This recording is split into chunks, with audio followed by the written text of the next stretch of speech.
Hello, everyone. My name is Tatiana Picardi.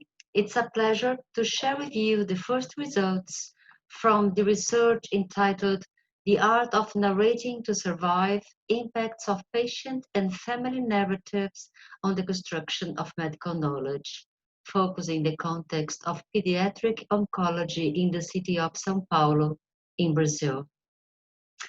My research what happened? Oh, here. My research seeks to throw light on what cancer narratives are, what they tell us, and how they get in connection. By clarifying these aspects, my intention is not only to collaborate with the linguistic discursive studies of the Genk illness narrative, but also to provide contributions for doctors and health professionals to get hold of these results, aiming at the optimization of their practice. My research specifically refers to oncologic practice involving adolescents.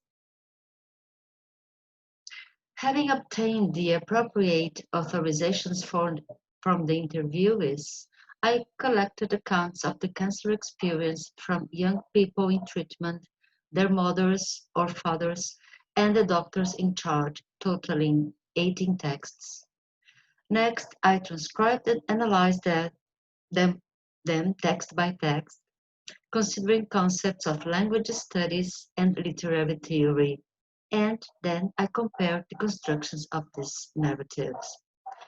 These are the main authors that support my work: Walter Benjamin, John Austin, and Paul Ricoeur. The following diagram attempts to show the configuring shape of narrative related to one of the young patients and his mother. The discovery of the diagnosis is taken by the narrator as the starting point of the narrative. At this point, he ceases to be a person narrator to become a patient person narrator. The journey becomes unpredictable and turbulent, different from what used to happen when the narrator was just a person narrator.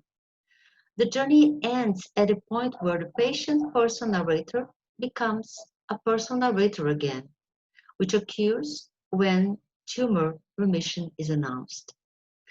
Even if he becomes a person narrator again, he is a new person, depending on the steps he had to go through in order to reach the end of the process.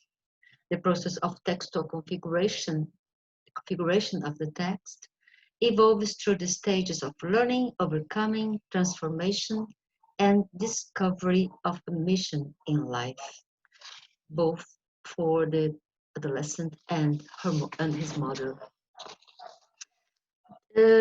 This diagram attempts to show the configuring journey in the doctor's narrative. The occurrence of cancer is the starting point of the narrative. The position occupied by the narrator is that of a professional narrator who analyzes the case and proposes a treatment type. The configuring journey places him in the position of a professional person narrator, as he cannot avoid personal involvement with the patient. Involvement is considered a problem in medical practice and leads to conflict. In the case under analysis, any feeling implying an affective approach was seen with great fear. Such feelings would be potential sources of mistakes with impacts on regular treatment progress. The journey ends with tumor remission when the professional person narrator becomes a professional narrator again. The configuration process goes through the stages of learning, transformation, and resumption of the mission, which, in the case of physicians, is always the mission of healing.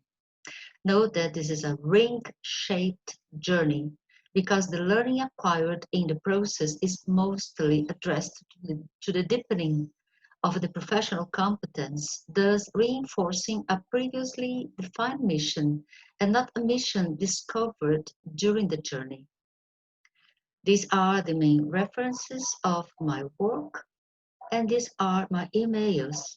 please get in touch by the following emails.